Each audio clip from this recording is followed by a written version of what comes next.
കേരളത്തിൽ ആകെ 3.5 കോടി ജനങ്ങളാണ്. അതിൽ 1 കോടി ജനങ്ങൾ ഇതുവരെ കണ്ടു കഴിഞ്ഞ ഒരു യൂട്യൂബ് വീഡിയോ നമ്മുടെ ഗുഡ്നെസ് ടിവിയുടെ ചാനലിലുണ്ട്. ആശാരി ചെറുക്കൻ്റെ കൂടി ഇറങ്ങിപ്പോയിട്ട് ഒരു കുറവുമില്ലാതെ ജീവിക്കുന്ന ഒരു കന്യാസ്ത്രീയുടെ വീഡിയോ. നമ്മളിന്ന് ആയിരിക്കുന്നത് ആ കന്യാസ്ത്രീയുടെ മഠത്തിലാണ്. ആ ഇറങ്ങിപ്പോക്ക് നടന്നിട്ട് ഏകദേശം 5 വർഷം പൂർത്തിയാവുകയാണ്. ഇപ്പോൾ ആ സിസ്റ്ററുടെ സന്യാസ ജീവിതം എങ്ങനെ പോകുന്നുവെന്ന് നമുക്കൊന്ന് നോക്കിക്കാണാം. ഞങ്ങളുടെ തന്നെ സിസ്റ്റേഴ്സ് ഒരിക്കൽ ഡാഡിയായിട്ട് സംസാരിച്ച് കഴിഞ്ഞപ്പം എൻ്റെ ഡാഡിയാന്ന് അറിയില്ലായിരുന്നു. മക്കളൊക്കെ എന്നെ എടുക്കുവാന്നൊക്കെ പറഞ്ഞ് ചോദിച്ചു. ഡാഡി പറഞ്ഞു എനിക്ക് 3 പെൺമക്കളാന്ന് പറഞ്ഞു. ഇളയവർ 2 പേരും എന്നെ എടുക്കുവാന്ന് ഡാഡി പറഞ്ഞുകൊണ്ടിരിക്കുക. അപ്പം മൂത്തയാളുടെ കാര്യം ഡാഡി മിണ്ടുന്നേ ഇല്ല. അപ്പോൾ ഈ സിസ്റ്റേഴ്സ് ചോദിച്ചു, അല്ല അപ്പം മൂത്ത ഒരാളും കൂടി ഇല്ലേ, ആൾ എന്തെടുക്കുവാണെന്ന് ചോദിച്ചു. അപ്പം എൻ്റെ ഡാഡി പറഞ്ഞു അവൾ ഒരുത്തൻ്റെ കൂടെ പോയി എന്ന് പറഞ്ഞു. സിസ്റ്റേഴ്സ് ആകെപ്പാടെ ഷോക്കായി. കാരണം കൂളായിട്ടാണ് പറഞ്ഞത് ഒരുത്തൻ്റെ കൂടെ പോയി. അപ്പോൾ തന്നെ സിസ്റ്റേഴ്സ് ആദ്യം ചോദിച്ചു നമ്മുടെ കൂട്ടക്കാരനാണോ? അപ്പോൾ ഡാഡി പറഞ്ഞു ജൂതനാണ്. അപ്പോൾ ഡാഡി സിസ്റ്റേഴ്സ് വല്ല വേലം കൂലിയൊക്കെ ഉള്ളതാണോ? ഒരു ആചാര്യച്ചെറുക്കനാന്ന് പറഞ്ഞു. അപ്പോൾ സിസ്റ്റേഴ്സിന് പിന്നെയും പഠിച്ച കാലത്തെല്ലാം പരിചയപ്പെട്ടതൊക്കെ ആയിരിക്കുമല്ലേ പറഞ്ഞു. അതൊന്നും അല്ല എന്ന് പറഞ്ഞു. പിന്നെ അവർ തമ്മിൽ പറയാണ് ഇപ്പോൾ വാട്സപ്പും ഫേസ്ബുക്കും ഒക്കെ ഉള്ളതല്ലേ, അങ്ങനെയായിരിക്കും. അപ്പോൾ ഇപ്പം എങ്ങനെ അവർക്ക് സന്തോഷമാണോ, സന്തോഷമായിട്ടാണോ ജീവിക്കുന്നത്? അപ്പോൾ ഉടനെ ഡാഡി പറഞ്ഞു അവളിപ്പം നിങ്ങളുടെ മഠത്തിലുണ്ടെന്ന് പറഞ്ഞു. അപ്പോഴാണ് ആരാണ് ഈ ജൂത ചെറുക്കൻ, ഈ ആശാരി ചെറുക്കൻ ആരാന്നുള്ളത് അവർക്ക് പിടികിട്ടിയത്. ഇപ്പോൾ ചിന്തിക്കുമ്പോൾ ഞാൻ ഓർക്കുകയാണ് ആ ആശാരി ചെറുക്കൻ്റെ കൂടെ അന്ന് ഇറങ്ങിപ്പോയിട്ട് ഇന്നും ഒരു കുറവും ഇതുവരെ ഈശോ വരുത്തിയിട്ടില്ല.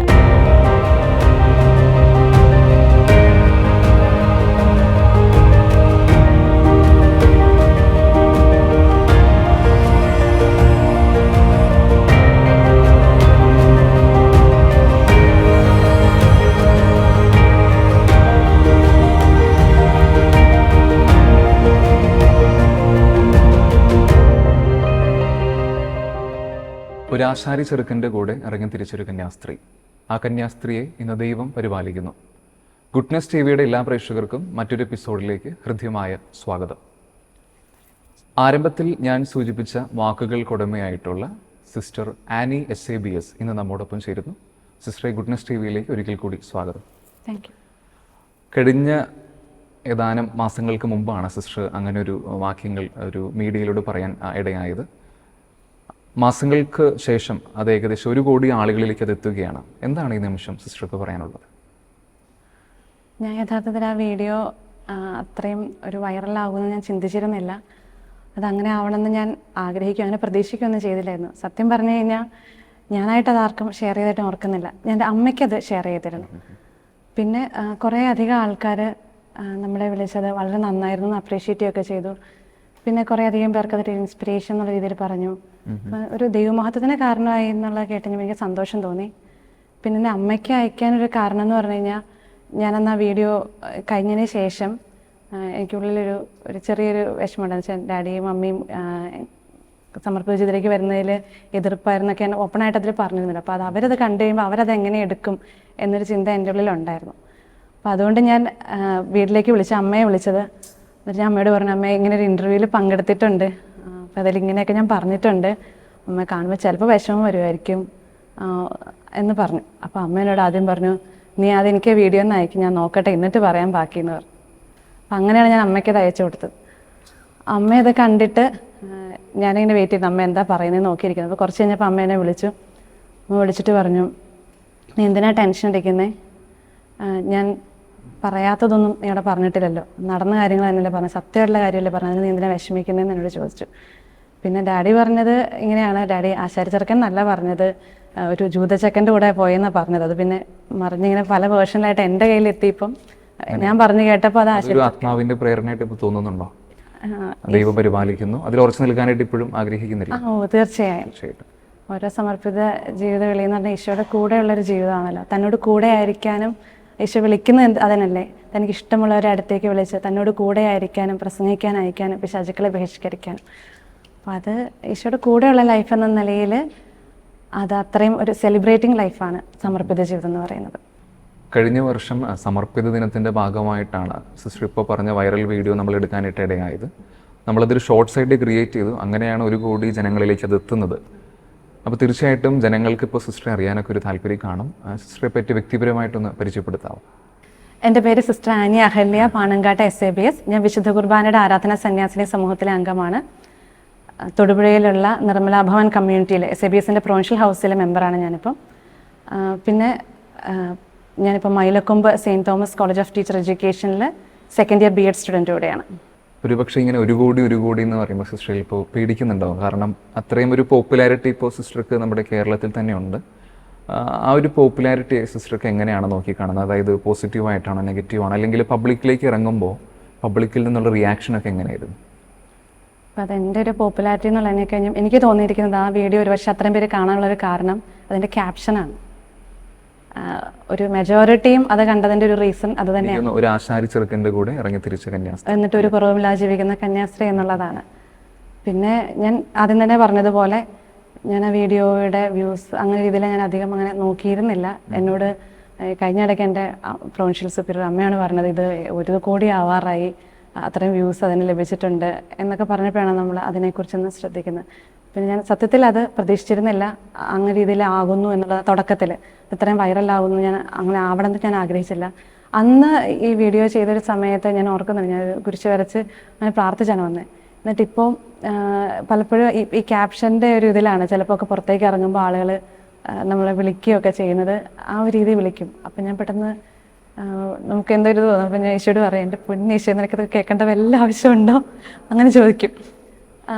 പിന്നെ കുറേ അധികം ആൾക്കാർ അതിനെ കുറേ അധികം എന്നോട് സംസാരിച്ചവരെല്ലാം വളരെ പോസിറ്റീവായിട്ട് എടുത്തവരുണ്ട്.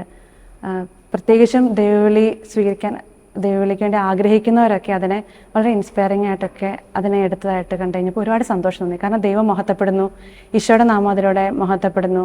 പിന്നെ ഈശോ ആയിട്ടുള്ളൊരു വ്യക്തിബന്ധത്തെക്കുറിച്ച് ആൾക്കാർ ചിന്തിക്കുന്നു, അവരുടെ ലൈഫിലും അങ്ങനെ വേണമെന്ന് ആഗ്രഹിക്കുന്നു. അത് സന്തോഷം നൽകുന്നതായിരുന്നു. അങ്ങനെ അന്ന് കണ്ടു കഴിഞ്ഞപ്പോൾ ശരിക്കും സന്തോഷം തോന്നി.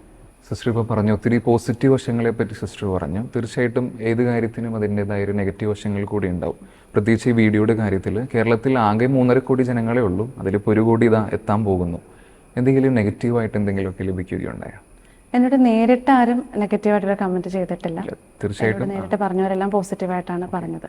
ഈശോയ്ക്ക് വേണ്ടി ആയതുകൊണ്ട് ഈശോ അതെല്ലാം പോസിറ്റീവായിട്ട് മാറ്റി തീർത്തു അല്ലേ? ഞാൻ അന്ന് പ്രാർത്ഥിച്ചത് തന്നെയായിരുന്നു, ഈശോയുടെ ഇഷ്ടം നിറവേറട്ടെ എന്നുള്ള ഒരു രീതിയിലാണ് പ്രാർത്ഥിച്ചത്. സിസ്റ്ററുടെ PG പഠനത്തിന് ശേഷമാണ് മഠത്തിലേക്ക് വന്നതെന്ന് അറിയാൻ സാധിച്ചു. എങ്ങനെയായിരുന്നു ഈ ഒരു സന്യാസ ജീവിതത്തിലേക്കുള്ളൊരു തുറവി? ഞങ്ങളുടെ വീട് ഇടവക ദേവാലയത്തിന് തൊട്ടടുത്തായിരുന്നു. അപ്പോൾ എല്ലാ ദിവസവും പള്ളിയിൽ വിശുദ്ധ കുർബാനയ്ക്ക് വേണ്ടി പോകുമായിരുന്നു. അമ്മ അങ്ങനെ പറഞ്ഞു വിടുമായിരുന്നു. എൻ്റെ അമ്മ രാവിലെ നേരത്തെ എന്നിട്ട് അടുക്കള പണിയൊക്കെ അത്യാവശ്യം തീർത്തിട്ട് അമ്മ പള്ളിയിൽ കുർബാനയ്ക്ക് വേണ്ടി ഞങ്ങളെ പറഞ്ഞു വിടും. അപ്പോൾ പള്ളിയിൽ ചെല്ലുമ്പം കുർബാനയ്ക്ക് ചെല്ലുമ്പോൾ നമുക്ക് വളരെ ഇൻട്രസ്റ്റിംഗ് ആയിട്ടുള്ളൊരു കാര്യം എന്ന് പറഞ്ഞാൽ, ഒന്ന് പാട്ട് പാടാനുള്ളൊരു അവസരം കിട്ടും, അവിടെ മൈക്കൊക്കെ പിടിച്ചെന്ന് പാടാം. മറ്റൊന്ന് ഞാൻ ഇപ്പോഴും ഓർക്കുന്നുണ്ട്, ഞങ്ങളുടെ ഇടവക ദേവാലയത്തിൻ്റെ മദ്ബഹയുടെ മുകളിലായിട്ട് ഒരു രൂപം ഉണ്ടായിരുന്നു. ഇങ്ങനെ കൈയൊക്കെ വിരിച്ച് പിടിച്ച് നല്ല നീണ്ട വെളുത്ത താടിയും വെളുത്ത തലമുടിയൊക്കെ ആയിട്ട് പിതാവായ ദൈവത്തിൻ്റെ രൂപമാണ്. അപ്പോൾ ഈ അബ്ബായുടെ ഒരു രൂപം എന്ന് പറയുന്നത് നമ്മൾ ആ പള്ളിയുടെ ഏതൊരു ആംഗിളിൽ നിന്നാലും എവിടെ നിന്ന് നോക്കിയാലും നമ്മളെ തന്നെ നോക്കുന്ന ഒരു അബ്ബായുടെ ഒരു രൂപമാണ്. അപ്പോൾ നമുക്കതൊരു വളരെ ഇൻട്രസ്റ്റിംഗ് ആയിട്ട് തോന്നിയിട്ടുണ്ട്. ഞാനിപ്പോൾ അതിനെക്കുറിച്ച് ചിന്തിച്ച് കഴിയുമ്പം ഈശോ പറഞ്ഞിട്ടില്ലേ, എൻ്റെ പിതാവിനാൽ ആകർഷിക്കപ്പെടാതെ ആർക്കും എൻ്റെ അടുക്കൽ വരാൻ സാധിക്കുകയില്ല എന്നുള്ള ആ ഒരു വചനമാണ്. ഇപ്പോൾ അത് അന്ന് നമ്മളെ ഒരുപക്ഷെ ഈ വിശുദ്ധ കുർബാനയിലേക്കൊക്കെ ആകർഷിക്കാൻ അബ്ബായുടെ ഒരു ആകർഷണം അതിനകത്തുണ്ടായിരുന്നു. പിന്നെ എൻ്റെ വീട്ടിൽ സന്ധ്യാപ്രാർത്ഥന, ഇന്നും സന്ധ്യാപ്രാർത്ഥന ഉണ്ടായിരുന്നു. അപ്പോൾ ജപമാല ചൊല്ലി പ്രാർത്ഥിക്കുമായിരുന്നു.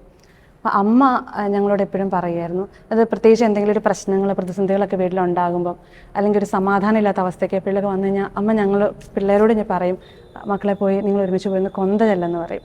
അപ്പോൾ ഞാൻ ഓർക്കുന്നുണ്ട്, ഞാനും എൻ്റെ അനിയത്തിയും കൂടെ വീടിന് മുറ്റത്ത് ഇറങ്ങിയിട്ട് ഒരുമിച്ച് ഇങ്ങനെ കൈ ഓർത്ത് പിടിച്ച് കൊന്തയിലെ കൊണ്ട് നടന്നൊക്കെ ഓർക്കുന്നുണ്ട്. ശരിക്കും പറഞ്ഞാൽ അന്ന് ഞങ്ങൾ തമ്മിൽ ഈ ഒരുമിച്ച് പ്രാർത്ഥിച്ചപ്പം രൂപപ്പെട്ട ഒരു ബന്ധമുണ്ട്, ഒരു ആഴമുണ്ട്, ഒരു ബന്ധത്തിൻ്റെ ഒരു ബോണ്ട് എന്നൊക്കെ പറഞ്ഞാൽ അത് ഇപ്പോഴും അത് അങ്ങനെ തുടരുന്നുണ്ട്. എനിക്ക് ഇപ്പം ഞാൻ ഓർക്കുമ്പം എൻ്റെ സമർപ്പിത ജീവിതത്തിലേക്കുള്ള ഒരു വിളിയുടെ സമയത്ത് അല്ലെങ്കിൽ ഒരു സ്ട്രഗിൾ അനുഭവിച്ചിരുന്ന ഒരു സമയത്ത് കാര്യം എൻ്റെ അനിയത്തിക്ക് ഞാനോട്ട് നല്ല അറ്റാച്ച്മെൻ്റ് ഉണ്ട്, ഞങ്ങൾ തമ്മിൽ നല്ല അറ്റാച്ച്മെൻ്റ്. അപ്പോൾ അവൾക്കായിരുന്നു ഏറ്റവും അധികം വിഷമം ഇങ്ങനെ പിരിഞ്ഞു പോകേണ്ടി വരുന്നു എന്നുള്ളതിനെക്കുറിച്ച്. പക്ഷേ അന്ന് എന്നെ ഏറ്റവും അധികം മനസ്സിലാക്കി കൂടെ നിന്ന വ്യക്തികളിൽ ഒരാൾ അനിയത്തിയാണ്. അവളാണ് എന്നെ കൊണ്ടുപോയി വിടാൻ വേണ്ടിയിട്ട് കോൺവെൻറ്റിൽ കൊണ്ടുപോയി വിടാൻ വേണ്ടിയിട്ട് കൂടെ വന്നയാളും അവൾ തന്നെയാണ്. അപ്പം ഇന്നായാലും ഞങ്ങൾ വിളിക്കുമ്പം, ഞങ്ങൾ ഫോണിൽ വിളിക്കുകയൊക്കെ ചെയ്യുമ്പോൾ ലാസ്റ്റ് കോള് വെക്കുന്നതിന് മുമ്പ് ഞങ്ങൾ ഒരുമിച്ചൊരു നന്മറിഞ്ഞവരമൊക്കെ ചൊല്ലാറുണ്ട്. ഇനി ഞങ്ങൾ ഒരുമിച്ച് പ്രാർത്ഥിക്കാറുണ്ട്. അപ്പം അന്ന് രൂപപ്പെട്ട ഒരുമിച്ച് കൊന്തയല്ല ഇപ്പം രൂപപ്പെട്ട ഒരു ബന്ധത്തിൻ്റെ ആഴം ഇപ്പോഴും ഉണ്ട്. പിന്നെ എൻ്റെ കുഞ്ഞനീത്തി എന്ന് പറഞ്ഞാൽ അവളന്നൊരു കുസൃതിയായിരുന്നു, ഇപ്പോഴും കുസൃതി തന്നെയാണ്. അപ്പോൾ അവൾ ഇപ്പോൾ വലുതായിട്ടോ, അവൾ അന്നിങ്ങനെ ഭിത്തിയിലൊക്കെ ഇങ്ങനെ എഴുതി വെച്ചെന്നൊക്കെ ഞാൻ ഓർക്കുന്നുണ്ട്. എന്തെങ്കിലുമൊക്കെ ഇങ്ങനെ ഇപ്പോൾ എഴുതി വെക്കുന്നത്, അങ്ങനത്തെ ഒരു പരിപാടിയൊക്കെ പാർട്ടിക്ക് ഉണ്ടായിരുന്നു. അപ്പം ഞാൻ ഓർക്കണം, അന്ന് നമ്മളിങ്ങനെ വിഷമിച്ച് നടക്കുന്നതൊക്കെ സമയത്ത് ചിലപ്പം അവൾ എഴുതി വെച്ച എന്തെങ്കിലും കാര്യങ്ങളായിരിക്കും നമ്മളെ സ്ട്രൈക്ക് ചെയ്യുന്നത്. ഒരു ദിവസം ഞാൻ ഓർക്കുന്നുണ്ട്, ഇങ്ങനെ ജീസസ് ലവ്സ് യു ഓൾവേസ് എന്ന് പറഞ്ഞ അങ്ങനെ ഒരു സ്റ്റേറ്റ്മെൻറ്റ് അവൾ എഴുതി വെച്ചേക്കുന്ന കണ്ട. അങ്ങനെ നമ്മൾ വിഷമിക്കുന്നൊക്കെ സമയത്ത് അതൊക്കെ നമുക്ക് ഭയങ്കര ഒരു ആശ്വാസമായിട്ടൊക്കെ തോന്നുമല്ലോ. അങ്ങനെയാണ് വീട്ടിലെ ഒരു സാഹചര്യം അങ്ങനെയായിരുന്നു. പിന്നെ ഞങ്ങളുടെ ഇടവകയിലായാലും മരിയൻ സൊഡാലിറ്റി പോലെയുള്ള CLC അതിലൊക്കെ എല്ലാത്തിലും സജീവമായിട്ട് കൂടാൻ പറ്റുന്നുണ്ട്. ഒന്ന് ഞങ്ങൾ തൊട്ടടുത്താണ്, അപ്പോൾ അതിലൊക്കെ നല്ല സൗഹൃദങ്ങളുണ്ടായിരുന്നു ഞങ്ങൾക്ക്. ഞാനിപ്പോഴും ഓർക്കുന്നുണ്ട്, ഒരു ദിവസം പള്ളി കഴിഞ്ഞ് പോരുന്ന വഴിക്ക് ഒരു കുഞ്ഞു പയ്യൻ അവൻ ഓടി വന്നിട്ട് എൻ്റെ അടുത്തുനിന്ന് ചോദിച്ചു. ഞാനിങ്ങനെ ഈ കോൺവെൻറ്റ് ചേരുന്നതിനെക്കുറിച്ചൊക്കെ വളരെ വിഷമിക്കുന്ന ഒരു സമയമാണ്, എന്ത് തീരുമാനം എടുക്കാനൊന്നും പറ്റാതെ, വീട്ടിൽ നിന്ന് പെർമിഷൻ കിട്ടാതെയൊക്കെ. ആ സമയത്ത് ഇവൻ ഓടി വന്നിട്ട് എൻ്റെ അടുത്ത് ചോദിച്ചു, ചേച്ചി എങ്ങനെ വല്ലതും നടക്കുമോ എന്ന് ചോദിച്ചു. അപ്പം ഞാൻ പറഞ്ഞു, എടാ ഒരു രക്ഷയില്ല, ഡാഡി മമ്മി സമ്മതിക്കുന്നില്ല എന്ന് പറഞ്ഞു. അന്നേരം അവൻ എന്നോട് പറയുകയാണ്, ഇതൊക്കെ എന്ത് ഇത്ര നോക്കാതിരിക്കുന്നത്, ഈശോ വിളിച്ചാൽ അങ്ങ് ഇറങ്ങി പോണോ, അല്ല പിന്നെ എന്നിട്ട് അവനങ്ങ് ഓടിപ്പോയി. പക്ഷെ അന്ന് അങ്ങനെ പറഞ്ഞ ആള് ഇന്ന് കോതമംഗലം രൂപതയിലെ ഒരു വൈദിക വിദ്യാർത്ഥിയാണ്. അപ്പം അന്ന് അവിടെ ഞങ്ങളുടെ കൂടെ ഉണ്ടായിരുന്ന പലരും ഈ ദൈവവിളി സ്വീകരിച്ച് വൈദിക വിദ്യാർത്ഥികളായിട്ട് അതുപോലെ സന്യാസ ജീവിതത്തിലേക്കൊക്കെ കടന്നു വന്നിട്ടുള്ളവരുണ്ട്. അപ്പം അങ്ങനെ നല്ലൊരു സൗഹൃദ വലയൊന്നുണ്ടായിരുന്നു. പിന്നെ മിഷൻ ലീഗിലും ഉണ്ടായിരുന്നു. മിഷൻ ലീഗിൻ്റെ പ്രത്യേകിച്ച് ഞാൻ ഓർക്കുന്നത് ഈ പ്രസംഗ മത്സരങ്ങളൊക്കെ ഉണ്ട്, അതിലെല്ലാം പങ്കെടുക്കുമായിരുന്നേ.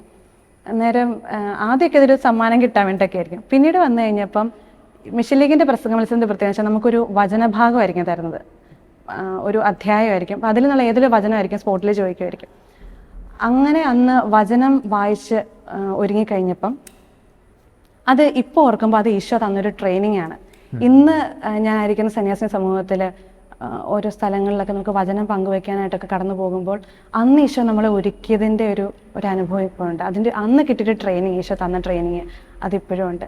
അങ്ങനെ മിഷൻ ലീഗ് ശരിക്കും പറഞ്ഞാൽ നമുക്കറിയാം, മിഷൻ ലീഗ് എന്ന് പറയുന്നത് ദൈവവിളികളുടെ പവർ ഹൗസ് എന്നാണ് അറിയപ്പെടുന്നതിന്. അതൊരു ഫാക്റ്റാണ്. പിന്നെ മറ്റ് സംഘടനകൾ, KCYM, ജീസസ് യൂത്ത് പോലുള്ള സംഘടനകളിലെ അംഗമായിരുന്നു.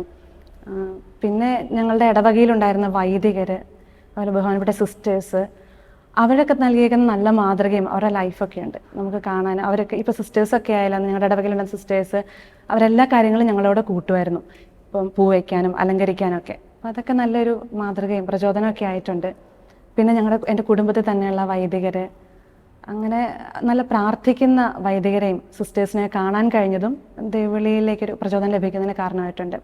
അതുകൊണ്ടായിരിക്കും ചിലപ്പോൾ ഇപ്പം എൻ്റെ അമ്മ എന്നോട് പറയുന്നൊരു സ്റ്റേറ്റ്മെൻറ്റ് ഞാനിപ്പോൾ ഓർക്കുവാണെങ്കിൽ, അമ്മ എപ്പോഴും മിക്കപ്പോഴും എന്നോട് പറയുന്നൊരു കാര്യമാണ്, മോളെ നീ ഒരു സ്മാർട്ടായിട്ടുള്ള അല്ലെങ്കിൽ ഭയങ്കര മിടുക്കിയ ഒരു സിസ്റ്ററാണെന്ന് കേൾക്കണമെന്ന് എനിക്ക് ആഗ്രഹമില്ല, പക്ഷെ നീ ഒരു പ്രാർത്ഥിക്കുന്ന സിസ്റ്ററാണ്, നീ ഒരു വിശുദ്ധയായ സിസ്റ്ററാണെന്ന് കേൾക്കാനാണ് അമ്മയ്ക്ക് ഇഷ്ടമെന്ന് അമ്മ മിക്കപ്പോഴും എന്നോട് പറയാറുണ്ട്.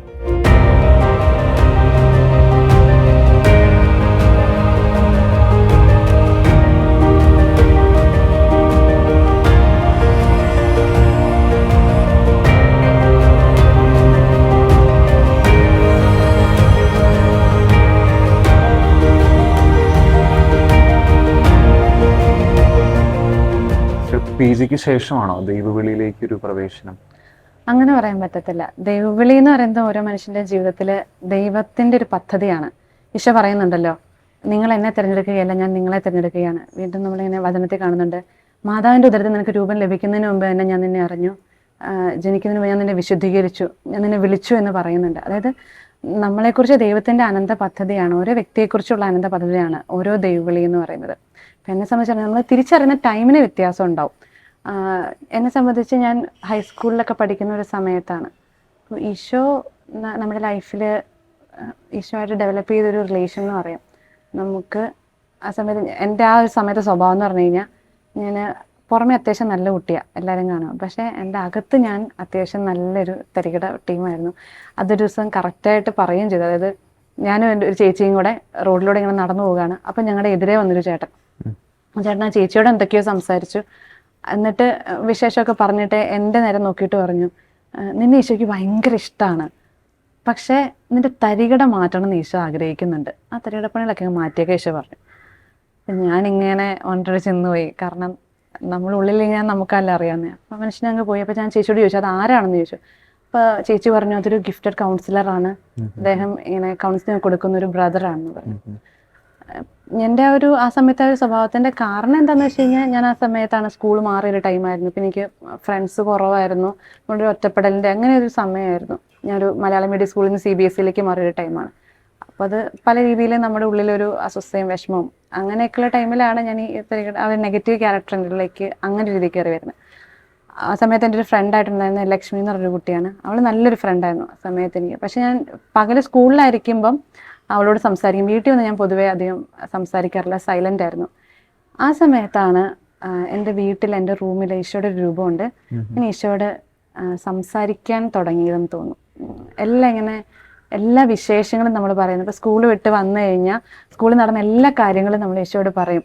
ആരെങ്കിലും പുതിയ ഫ്രണ്ട്സ് കിട്ടിയെങ്കിൽ അങ്ങനെ, ആരുടെങ്കിലും വഴക്ക് കൂടെങ്കിൽ അങ്ങനെ, അല്ലെങ്കിൽ ഏതെങ്കിലും അങ്ങനെ എല്ലാ കാര്യവും നമ്മുടെ എല്ലാ വിശേഷങ്ങളും പറയും. ഇപ്പം ഇവനൊരു സിനിമ കണ്ടാൽ പോലും അതിൻ്റെ കഥ പോലും പോയി പറയും. അങ്ങനെ നല്ലൊരു ബോണ്ട് ഈശോയുടെ ഒരു ഫ്രണ്ടിനോട് പറയുന്നത്. നമുക്ക് എല്ലാ കാര്യങ്ങളും ഓപ്പണായിട്ട് ഇങ്ങനെ പറയും, എല്ലാം പറയും. ലക്ഷ്മിയുടെ കാര്യങ്ങളും പറയും. അപ്പം എൻ്റെ ലൈഫിൽ ഒരു ബെസ്റ്റ് ഫ്രണ്ട് എന്നുള്ളതിൻ്റെ ആ ഒരു ഗ്യാപ്പിലേക്ക് ഈശോ അത് കംപ്ലീറ്റ് ആയിട്ട് അങ്ങ് ഫില്ല് ചെയ്യുകയാണ്. അങ്ങനെ ഈശോ ആയിട്ടുള്ളൊരു വ്യക്തിബന്ധത്തിലേക്ക് വന്നു കഴിഞ്ഞപ്പോഴാണ് എൻ്റെ ഉള്ളിൽ അത്രയൊരു ആഗ്രഹം വെച്ചാൽ ഞാൻ എന്താവണം എന്നുള്ളതിനെക്കുറിച്ച് ചിന്തിക്കുമ്പോൾ ഞാൻ കംപ്ലീറ്റ് ഈശോയുടെ ആയിരിക്കണം എന്നൊരാഗ്രഹം എനിക്ക് തോന്നി.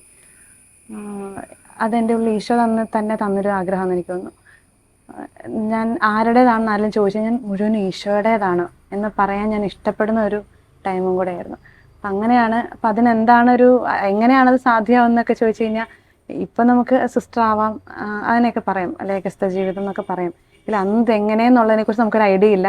ഒന്ന് മാത്രമേ അറിയുള്ളൂ, ഞാൻ ഈശോയുടെ ആയിരിക്കണം. അങ്ങനെയാണ് പിന്നെ ഞാൻ അതിനെക്കുറിച്ച് ചിന്തിച്ചു, ആലോചിച്ചു. അപ്പോൾ സിസ്റ്റർ ആവാം എന്നൊരു രീതിയിലേക്ക് വന്നു. അപ്പോൾ വീട്ടിൽ ഈ കാര്യത്തെക്കുറിച്ച് പറഞ്ഞു. അപ്പോൾ ഞങ്ങളുടെ ഇടവകയിൽ SH സിസ്റ്റേഴ്സാണ് ശുശ്രൂഷ ചെയ്യുന്നത്. അപ്പോൾ അവരെ ഞാൻ കണ്ടിട്ടുണ്ട്. അവർ പലപ്പോഴും ഞങ്ങളെയൊക്കെ ഇങ്ങനെ പൂ വയ്ക്കാനും അലങ്കാരങ്ങൾക്ക് വിളിച്ചിട്ടുമുണ്ട്. അപ്പോൾ ഒരു സിസ്റ്റർ ആവാനും ഒക്കെ താല്പര്യമുണ്ടെന്നൊക്കെ ചോദിക്കാറൊക്കെ ഉണ്ട്. അപ്പോൾ അവരുടെ ആ SH കോൺഗ്രിഗേഷനിൽ ചേരാം എന്നൊരു ചിന്തയോടെയാണ് ഞാൻ വീട്ടിൽ അതിനെക്കുറിച്ച് അവതരിപ്പിച്ചത്.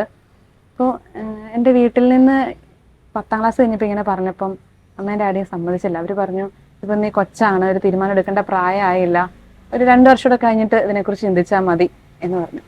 +2 കഴിഞ്ഞപ്പോഴും ഞാൻ ഇതുപോലെ തന്നെ ചോദിച്ചു കഴിഞ്ഞപ്പം അപ്പോഴും എന്നോട് പറഞ്ഞു, ഇപ്പം അതിനെക്കുറിച്ച് ചിന്തിക്കേണ്ട, പലർക്കും ഇങ്ങനെ തോന്നുന്നതാണ്, മടത്തിൽ പോകണമെന്നൊക്കെ ഈ പ്രായത്തിൽ തോന്നുന്നതാണ്, അതിനെക്കുറിച്ച് ചിന്തിക്കേണ്ട, ഒരു ഡിഗ്രി എന്തായാലും പഠിക്കും, ഇപ്പോൾ ഒരു 3 വർഷം പഠിച്ചിട്ട് അന്നേരം നിനക്ക് തോന്നുവാണെങ്കിൽ അപ്പം നമുക്ക് അതിനെക്കുറിച്ച് ആലോചിക്കാം. അങ്ങനെ ഞാൻ പാലാ അൽഫോൻസ കോളേജിൽ ഡിഗ്രി BSc മാത്സ് ആയിരുന്നു. അപ്പോൾ അതിന് ജോയിൻ ചെയ്തു. അപ്പോൾ അവിടെ എനിക്ക് നല്ല ഫ്രണ്ട്സിനെ കിട്ടി. പക്ഷെ അപ്പോഴും നമ്മുടെ ഉള്ളിൽ ഈ ആഗ്രഹം കിടപ്പുണ്ട്. അപ്പം അന്ന് എൻ്റെ ഒരു ബെസ്റ്റ് ഫ്രണ്ടായിട്ട് കൂടെ ഉണ്ടായിരുന്ന ആളാണ് കാതറിൻ എന്ന് പറയുന്നത്. അപ്പോൾ കാതറിനും ഞാനും കൂടെ പലപ്പോഴും ഒരുമിച്ച് ഈ പാലാ ടൗണിലൊരു മനോഹരമായിട്ടൊരു നിത്യാരാധന ചാപ്പലുണ്ട്. അവിടെ പലപ്പോഴും ഞങ്ങൾ കോളേജ് വിട്ടിട്ട് വൈകുന്നേരം സമയത്ത് പോയിരിക്കും, ഈശോയുടെ അടുത്ത് പോയിരിക്കും. ചിലപ്പോൾ കൺഫെഷന് വേണ്ടി ഒക്കെ ആയിട്ട് പോകും, ഒരുമിച്ച് അങ്ങനെ പോകും, ഞങ്ങൾ ഒരുമിച്ച് പ്രാർത്ഥിക്കും. അങ്ങനെ അവളുമായിട്ടുള്ളൊരു ഫ്രണ്ട്ഷിപ്പ് എന്ന് പറയുന്നത് എന്നെ കുറച്ചും കൂടെ ഈശോയിലേക്ക് വളർത്തുന്നതും വ്യക്തിത്വത്തെ വളർത്തുന്നതും ഒക്കെ ആയിരുന്നു. അതിനുശേഷം ഡിഗ്രി കഴിഞ്ഞതിന് ശേഷവും ഞാൻ വീട്ടിലിങ്ങനെ ചോദിച്ചു, പോയിക്കോട്ടെ എന്ന് ചോദിച്ചു. പക്ഷെ അപ്പോഴും ഒരു തരത്തിൽ നമുക്കൊരു യെസ് കിട്ടുന്നില്ല. അപ്പം ഞാൻ ഓർക്കുന്നു, ഞാൻ ഒരു ദിവസം തന്നെ ഇങ്ങ് തീരുമാനം എടുത്തിട്ട് ഞാൻ ഇറങ്ങി പോവാണ്. ബസ് കയറിയിട്ട് ഞാൻ ഒരു പകുതി വഴിയൊക്കെ എത്തി. SHലെ പ്രൊവിൻഷ്യൽ സുപ്പീരിയറിനെയൊക്കെ വിളിച്ചു. ഞാനിങ്ങനെ അവിടെ വന്നോട്ടെ എന്നൊക്കെ ചോദിച്ചു. ഞാൻ ആരാണെന്നും അങ്ങനെ പറഞ്ഞില്ല.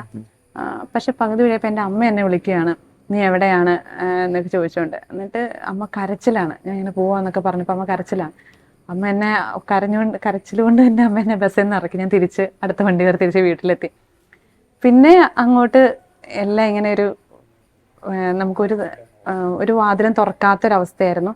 എനിക്ക് തന്നെ തോന്നാൻ തുടങ്ങി, എനിക്കൊരു പക്ഷേ ദൈവവിളി ഇല്ലായിരിക്കും, ചിലപ്പോൾ എന്നെ ഈശോ വിളിച്ചിട്ടില്ലായിരിക്കും, ഈശോയ്ക്ക് എന്നെ വേണ്ടായിരിക്കും എന്നൊക്കെ ഞാൻ അങ്ങനെ ചിന്തിച്ചു, നെഗറ്റീവായിട്ട് തന്നെ ചിന്തിച്ചു. അപ്പോൾ ഞാൻ ഇവിടെ സ്റ്റോപ്പ് ചെയ്യാം എന്നങ്ങ് വിചാരിക്കുകയാണ്. MCAക്ക് ചേർന്നോളൂ, ഒരു പ്രൊഫഷണൽ കോഴ്സാണല്ലോ, അപ്പോൾ അതിന് ചേർന്നോളാൻ പറഞ്ഞു. അല്ല MSc മാത്സിന് ചേർന്നല്ല MCAക്ക്. അപ്പോൾ ഞാൻ പ്രൊഫഷണൽ കോഴ്സാണ്, ഞാൻ MCAക്കാണ് വിട്ടത്. ഞാൻ വഴുത്തല ശാന്തിരി കോളേജിലാണ് MCA ചെയ്തത്. അപ്പോൾ അവിടെ ആയിരുന്ന ഒരു 3 വർഷവും ഈ ഉള്ളിൽ ആഗ്രഹം ഉണ്ടെങ്കിലും നമുക്കൊരു തീരുമാനം എടുക്കാനുള്ളൊരു ധൈര്യക്കുറവ്, ഒരു ഡിസേൺമെൻറ്റിൻ്റെ ഒരു കുറവുണ്ടായിരുന്നു. ആ സമയത്താണ് എൻ്റെ ലൈഫിലേക്ക് ഈശോ ഒരു ദൂതനെ പോലെ ഒരാളെ അയക്കുന്നത്. എൻ്റെ തന്നെ കുടുംബത്തിൽപ്പെട്ട ഒരു ഫ്രാൻസിസ്കൻ കപ്പൂച്ചിൻ സന്യാസ സഭാംഗമായൊരു വൈദികൻ, അദ്ദേഹത്തിൻ്റെ പേര് റവറൻ ഫാദർ സോമി പാണങ്കാട്ട് OFMK. അച്ഛൻ എന്നെ വളരെ വ്യക്തിപരമായി അറിയുകയും എന്നോട് സംസാരിക്കുകയൊക്കെ ചെയ്തു. അപ്പം ഞാൻ നേരിടുന്ന ഒരു ക്രൈസിസ് എന്താണ്, സ്ട്രഗിൾ എന്താണെന്നൊക്കെ അച്ഛൻ മനസ്സിലാക്കാൻ സാധിച്ചു. അച്ഛൻ എന്നോട് പലപ്പോഴും ചോദ്യങ്ങൾ ചോദിക്കുമായിരുന്നു. എന്തിനാണെന്ന് വെച്ചാൽ ശരിക്കും എനിക്ക് എൻ്റെ ഈ ദൈവവിളി എന്നുള്ള ശരിക്കും ഉള്ളതാണോ, നമുക്ക് വെറുതെ ഒരു തോന്നലാണോ, അല്ലെങ്കിൽ യഥാർത്ഥത്തിൽ അങ്ങനെ എന്തിനാണ് നീ സിസ്റ്റർ ആവുന്നതെന്നൊക്കെയുള്ള ചോദ്യങ്ങളൊക്കെ എന്നോട് ചോദിക്കുമായിരുന്നു. അപ്പോൾ ഒരു കറക്റ്റ് ഒരു ഡിസേൺമെൻറ്റിന് എന്നെ ഹെൽപ്പ് ചെയ്തത് അദ്ദേഹമാണ്. പിന്നെ ആ സമയത്ത് ഞാൻ പലപ്പോഴും Thodupuzha Divine Mercy Shrine of Holy Mary എന്ന് പറഞ്ഞ പരിശുദ്ധാമ്മ പ്രത്യക്ഷപ്പെട്ട ഒരിടമാണ്. അവിടെ പോയി പലപ്പോഴും ദിവ്യകാരുണ്യ ആരാധനയ്ക്കായിട്ട് ചാപ്പലിൽ പോയിരിക്കാറുണ്ടായിരുന്നു, നിത്യാരാധന ചാപ്പലിൽ പോയിരിക്കാറുണ്ടായിരുന്നു. അപ്പോൾ അവിടെ ശുശ്രൂഷ ചെയ്യുന്നത് ഈ നീല ബെൽറ്റും നീലമാലയൊക്കെ അണിഞ്ഞ SABA സിസ്റ്റേഴ്സാണ്. ഞാനിവരെ പലപ്പോഴും അവിടെ കണ്ടിട്ടുണ്ട്. അത് പരിശുദ്ധ അമ്മ കൊടുത്തേക്കുന്ന ഒരു മെസ്സേജ് അനുസരിച്ചാണ് അവിടെ SABA സിസ്റ്റേഴ്സ് ശുശ്രൂഷ ചെയ്യുന്നത്. അപ്പോൾ അവരെ ഞാൻ അവിടെ പലപ്പോഴും കണ്ടിട്ടുണ്ട്, അവർ ശുശ്രൂഷ ചെയ്യുന്നത് കണ്ടിട്ടുണ്ട്. ഞാൻ അവിടെ നിത്യാരാധന ചാപ്പലിൽ പോയിരുന്ന പലപ്പോഴും പ്രാർത്ഥിക്കുമായിരുന്നു. ഒരിക്കൽ ഞാൻ ഈശോയുടെ അടുത്ത് അവിടെ പോയിരുന്നപ്പോൾ ഞാൻ ശരിക്കും വാശി പിടിച്ച് കരഞ്ഞ് ഞാൻ ഈശോയോട് പറഞ്ഞു, ഈശോ എൻ്റെ ലൈഫിൽ ഒരു തീരുമാനം ഉണ്ടാക്കി തരണം, എനിക്ക് ഇങ്ങനെ മുമ്പോട്ട് പോകാനായിട്ട് പറ്റത്തില്ല, ഒരു യെസ് ഓർ നോ ഇല്ലാതെ പോകാൻ പറ്റത്തില്ല, ഒരു തീരുമാനം എടുത്തേ പറ്റത്തുള്ളൂ. അപ്പോൾ എനിക്കൊരു തീരുമാനം ഉണ്ടാക്കി തരണം, എന്നെ വിളിച്ചിട്ടുണ്ടെങ്കിൽ നീ അതിനോട് വ്യക്തമായിട്ട് എന്നോട് പറയണം. അങ്ങനെ ഞാൻ ഈശോയോട് വാശി, ഞാൻ ശരിക്കും കുറേ നേരം ഇന്ന് കരഞ്ഞു ഓർക്കുന്നുണ്ട്. ഞാൻ മാത്രം എന്നാൽ ചാപ്പലിൽ ഉണ്ടായിരുന്നുള്ളൂ. അത്രയും വിഷമിച്ച് പറഞ്ഞ് ഞാൻ അടുത്തിരുന്ന ബൈബിൾ എടുത്ത് തുറന്നു കഴിഞ്ഞപ്പോൾ എനിക്ക് കിട്ടിയത് യെശയ്യാ പ്രവാചകന്റെ പുസ്തകം 6-ാം അധ്യായമാണ്. അതിൽ ഞാൻ വായിച്ചത് ഇങ്ങനെയാണ്: അപ്പോൾ സെറാഫുകളിലൊന്ന് ബലിപീഠത്തിൽ നിന്ന് കുടിൽ കൊണ്ടെടുത്തൊരു തീക്കനലുമായി എൻ്റെ അടുത്തേക്ക് പറന്നു വന്നു. അവൻ എൻ്റെ അധരങ്ങളെ സ്പർശിച്ചുകൊണ്ട് പറഞ്ഞു, ഇത് നിൻ്റെ അധരങ്ങളെ സ്പർശിച്ചിരിക്കുന്നു, നിൻ്റെ മാലിന്യം നീക്കപ്പെട്ടിരിക്കുന്നു, നിൻ്റെ ശുദ്ധീകരിക്കപ്പെട്ടിരിക്കുന്നു. തുടർന്നുള്ള വചനത്തിൽ നമ്മളിങ്ങനെ കാണുന്നുണ്ട്. അപ്പോൾ ഞാൻ ഒരു സ്വരം കേട്ടു, ആരെയാണ് ഞാൻ അയക്കുക, ആരാണ് എനിക്ക് വേണ്ടി പോവുക? അപ്പോൾ ഞാൻ പറഞ്ഞു, ഇതാ ഞാൻ, എന്നെ അയച്ചാലും. എനിക്ക് അത്രയും മതി. ഞാൻ ബൈബിൾ അടച്ചു വെച്ച് എനിക്ക് അത്രയും മതിയായിരുന്നു. എനിക്കുള്ള കൺഫർമേഷൻ അവിടെ കറക്റ്റായിട്ട് കിട്ടി. എനിക്കൊരു ഉറപ്പ് കിട്ടി, ഈശോ എന്നെ വിളിച്ചിരിക്കുന്നത് എന്തിനാണ് എന്നുള്ള രീതിയിലേക്ക്. എന്നെ വിളിച്ചിരിക്കുന്നു എന്ന് ഉറപ്പ് കിട്ടി, എന്തിനാണ് വിളിച്ചേക്കുന്ന ഇതിലൊരു ഉറപ്പ് കിട്ടി. പിന്നീട് തുടർന്നുള്ള ഞാൻ SABSയിലേക്കാണ് കടന്നു വന്നത്. SABSയിലേക്ക് ഈശോ എന്നെ കൊണ്ടുവന്നു. വന്നു കഴിഞ്ഞപ്പോൾ എനിക്ക് മനസ്സിലായി, എനിക്ക് അന്ന് കിട്ടിയ ആ വചനം കറക്റ്റായിരുന്നു, എൻ്റെ ജീവിതത്തെക്കുറിച്ചുള്ള ഈശോയുടെ പദ്ധതിയായിരുന്നു എന്നുള്ളത് കൃത്യമായൊരു കൺഫർമേഷൻ എനിക്ക് എൻ്റെ അടുത്ത് കിട്ടിയിട്ടുണ്ട്.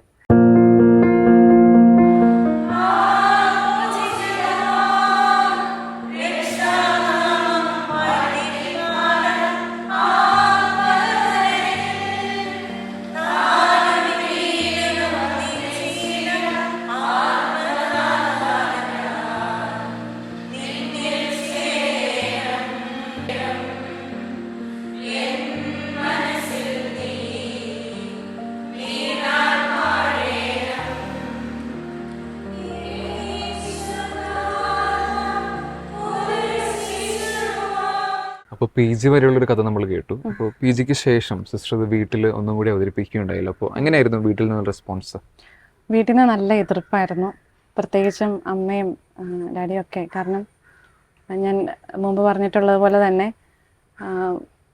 നമ്മൾ പുറമേ നിന്ന് കേൾക്കുന്ന കാര്യങ്ങളാണ് പലപ്പോഴും അവരെ ആയാലും ഇൻഫ്ലുവൻസ് ചെയ്യുന്നത്. നെഗറ്റീവായുള്ള കുറേ അധികം കാര്യങ്ങൾ കേട്ട് കഴിയുമ്പം അവർക്ക് ശരിക്കും ഈ സമർപ്പിച്ചതിൻ്റെ ഉള്ളിൽ, സന്യാസ ഭവനങ്ങളുടെ ഉള്ളിൽ എങ്ങനെയാണെന്നുള്ളതിനെക്കുറിച്ച്, അതിലുള്ള ശരിക്കും യഥാർത്ഥ സന്തോഷത്തെക്കുറിച്ച് പുറത്തുള്ള ലോകത്തിന് അത്ര അറിയാൻ പറ്റത്തില്ല. അവരുടെ കാര്യത്തിൽ അങ്ങനെയാണ്. അപ്പം എന്നോട് പറഞ്ഞിട്ടുണ്ട്, മഠത്തിൽ ഭയങ്കര കഷ്ടപ്പാടാണ്, നീ ശരിക്കും നന്നായിട്ട് കഷ്ടപ്പെടേണ്ടി വരും, അത്ര എളുപ്പമല്ല അവിടെ ജീവിക്കുക എന്ന് പറയുന്നത്. അപ്പോൾ ഞാൻ അന്നൊക്കെ എൻ്റെ ഉള്ളിൽ ഈ ഒരു ഡിസിഷൻ വന്നപ്പോൾ എൻ്റെ ഉള്ളിൽ ശക്തമായിട്ട് വന്നിട്ടുള്ള ഒരു കാര്യം ഇതാണ്: ഇനി ഇപ്പം അമ്മയും ഒക്കെ പറയുന്നത്, അല്ലെങ്കിൽ ലോകത്തിലുള്ളവർ പറയുന്നത് പോലെ അത്ര കഷ്ടപ്പാടാണ്, പിടിച്ചിരിക്കാൻ പറ്റാത്തൊരവസ്ഥയാണെന്ന് തന്നെ വിചാരിക്കുക കോൺവെൻറ്റിൽ. എന്നാൽ പോലും SABSയിലായിരിക്കുമ്പം എനിക്ക് പോയിരിക്കാൻ ഒരു സ്ഥലമുണ്ട്, ദിവ്യകാരുണ്യ ഈശോയുടെ മുമ്പിൽ പോയിരിക്കാം, അവിടെ ആരാധനയുണ്ട്, എനിക്ക് ഈശോയുടെ അടുക്കൽ പോയിരിക്കാം, എനിക്ക് പോയിരുന്ന് ഷെയർ ചെയ്യാനൊരു ഇടമുണ്ട്. അത് ഓർക്കുമ്പം എനിക്ക് ഇപ്പം അവർ പറയുന്ന കാര്യങ്ങളെക്കാൾ ഉപരിയായിട്ട് കോൺവെൻറ്റിൽ ചേരണം എന്ന് തന്നെയാണ്, ഇതിന് പുറത്തോട്ട് പോകേണ്ടതില്ല എന്നുള്ളത് തന്നെയാണ് എനിക്ക് തോന്നിയിരുന്നത്. പിന്നീട് ഞാൻ സത്യം പറഞ്ഞു കഴിഞ്ഞാൽ വിശുദ്ധ ഔസേപ്പ് പിതാവിനോട് ഞാൻ 1 മാസം പ്രാർത്ഥിച്ച് ഓർക്കുന്നുണ്ട്. നിയോഗം വെച്ച് തന്നെ പ്രാർത്ഥിച്ചു ഔസേപ്പ് പിതാവിനോട്, ഔസേപ്പ് പിതാവെ എൻ്റെ അകത്തൊരു തീരുമാനം ഉണ്ടാക്കി തരണം, എൻ്റെ വീട്ടുകാരെന്നെ സമ്മതിക്കണം എന്ന് പറഞ്ഞ് ആ 1 മാസം പ്രാർത്ഥിച്ചതിന് ശേഷം, ഔസേപ്പ് പിതാവിൻ്റെ തിരുനാളിൻ്റെ സമയത്തായിരുന്നു, പ്രാർത്ഥിച്ചതിന് ശേഷം ഞാൻ ഇങ്ങനെ വീട്ടിൽ ചെന്ന് വീണ്ടും ഈ കാര്യം തന്നെ അവതരിപ്പിച്ചു. എനിക്കിപ്പോഴും അങ്ങനെ തന്നെയാണ് തോന്നുന്നത്, എന്നെ ദൈവം വിളിച്ചിട്ടുണ്ട്, സമർപ്പിത ജീവിതത്തിലേക്കാണ് എന്നെ വിളിച്ചിരിക്കുന്നത്, ഇങ്ങനെ SABS സന്യാസിനി സമൂഹത്തിൽ ചേരാനാണ് ആഗ്രഹിക്കുന്നു എന്നൊക്കെ പറഞ്ഞു കഴിഞ്ഞപ്പം അതുവരെ എന്നോട് ഈ കഴിഞ്ഞ വർഷങ്ങളിലെല്ലാം ഏകദേശം 7 വർഷങ്ങളോളം സമയം എന്നോട് നോ പറഞ്ഞ എൻ്റെ ഡാഡിയും മമ്മിയും ഇത്തവണ ചോദിച്ചപ്പോൾ നോ എന്ന് പറഞ്ഞില്ല, പക്ഷേ യെസും പറഞ്ഞില്ല. അപ്പം ഞാൻ മൗനം സമ്മതമായിട്ട് എടുത്ത് ഞാൻ പോന്നു. അതാണ് യഥാർത്ഥത്തിൽ സംഭവിച്ചത്.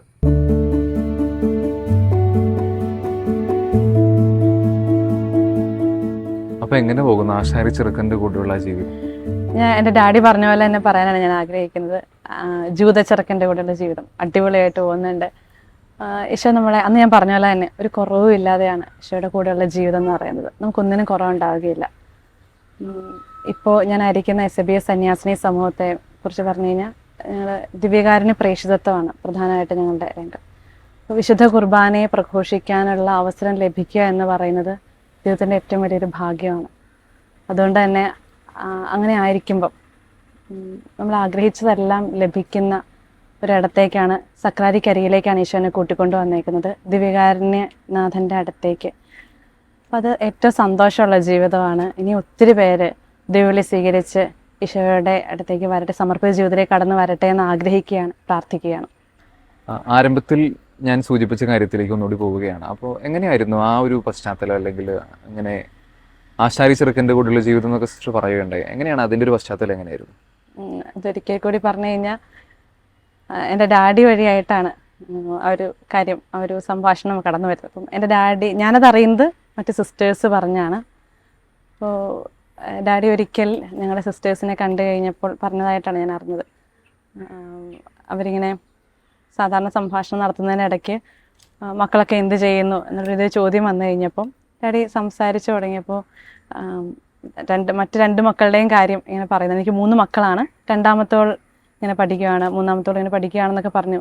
അപ്പോൾ ഈ ആദ്യത്തെ മകളെക്കുറിച്ചൊന്നും പറയുന്നില്ല. അപ്പോൾ ഒരു സിസ്റ്റേഴ്സ് ചോദിച്ചു, മൂത്ത ഒരാൾ കൂടെ ഉണ്ടല്ലോ, 3 പേരെന്നല്ലേ പറഞ്ഞത്, അപ്പോൾ ആളെന്ത് ചെയ്യുവാണെന്ന് ചോദിച്ചു. ഉടനെ ഡാഡി പറഞ്ഞു അവളൊരു ജൂത ചെറുക്കൻ്റെ കൂടെ പോയി എന്ന് പറഞ്ഞു.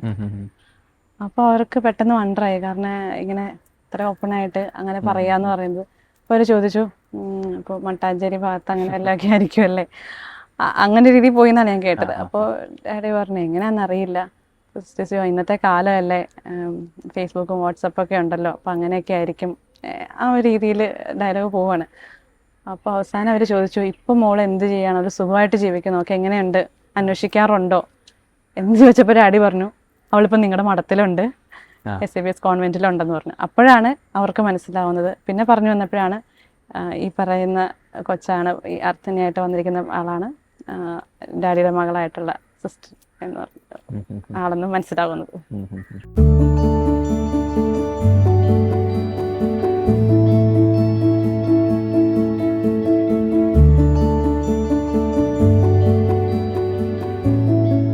അപ്പോൾ തീർച്ചയായിട്ടും സിസ്റ്റർ ഒത്തിരി കാര്യങ്ങൾ ഞങ്ങളുമായിട്ട് പങ്കുവെച്ചു. ഗുഡ്നെസ് TVയെ സംബന്ധിച്ച് സിസ്റ്റർ ഞങ്ങൾക്ക് ഒരിക്കലും മറക്കാൻ സാധിക്കില്ല. കാരണം യൂട്യൂബ് ഷോർട്സിൽ തന്നെ, വീഡിയോസിൽ തന്നെ ഏറ്റവും അധികം ആളുകൾ കണ്ടിരിക്കുന്ന ഒരു വീഡിയോ ആണ് സിസ്റ്ററുടെ ആ വൈറൽ വീഡിയോ. ഏകദേശം 1 കോടിയിലേക്ക് അതിൻ്റെ കാണികൾ അടുക്കുന്നു.